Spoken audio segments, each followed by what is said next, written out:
పశ్చిమాసియాలో యుద్ధ పరిస్థితుల ప్రభావం ప్రపంచ దేశాలకు చమురు ఎగుమతులపై పడింది. దీంతో ఆసియా దేశాల్లో ఇంధన కష్టాలు మొదలయ్యాయి.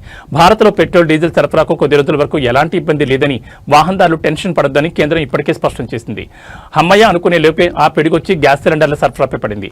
చమురు దిగుమతులు తగ్గడంతో గ్యాస్ సరఫరాపై ఎఫెక్ట్ పడింది. దీంతో కమర్షియల్ సిలిండర్ల కంటే డొమెస్టిక్ సిలిండర్ల సరఫరాకే ఇంపార్టెన్స్ ఇవ్వాలని కంపెనీలకు కేంద్రం ఆదేశాలు ఇచ్చింది. ఫలితంగా కమర్షియల్ సిలిండర్ల సరఫరా దాదాపుగా నిలిచిపోయిన పరిస్థితి ఏర్పడింది. దీంతో హైదరాబాద్ ఐటీ కారిడార్లో ఉన్న హాస్టల్ యాజమాన్యాలు మెనూలో కోత విధించాయి. నగరంలో సుమారుగా 11,000 హాస్టళ్లు ఉండగా 10 లక్షల మంది వాటిలో ఉంటున్నట్లు సమాచారం. హాస్టల్స్ లో వాడేది కమర్షియల్ సిలిండర్లే. ఇప్పుడు వాటి కమర్షియల్ సిలిండర్లు దొరకడం కష్టం కావడంతో మెనూలో వంటలు తగ్గిస్తున్నట్లు ఐటీ కారిడార్ హాస్టల్స్ అసోసియేషన్ ప్రకటించింది. పశ్చిమాసియా యుద్ధం నేపథ్యంలో గ్యాస్ సిలిండర్ల కొరత ఏర్పడిందని, దీనివల్ల మెనూను తగ్గిస్తున్నట్లు తెలిపింది. కాఫీ, టీ, దోశ, పూరి, బజ్జీ, చపాతీలు అందించడం కుదరదని స్పష్టం చేసింది.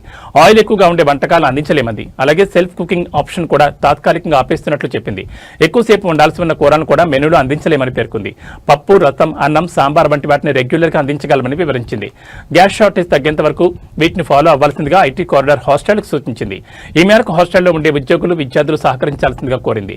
మణికొండ, రాయదుర్గం, కొండాపూర్, గచ్చిపోలి, మాదాపూర్, హైటెక్ సిటీ, దుర్గం చెరువు, నానక్రామ్ కూడా ఐటీ కారిడార్ సెక్టార్లోకి వస్తాయి.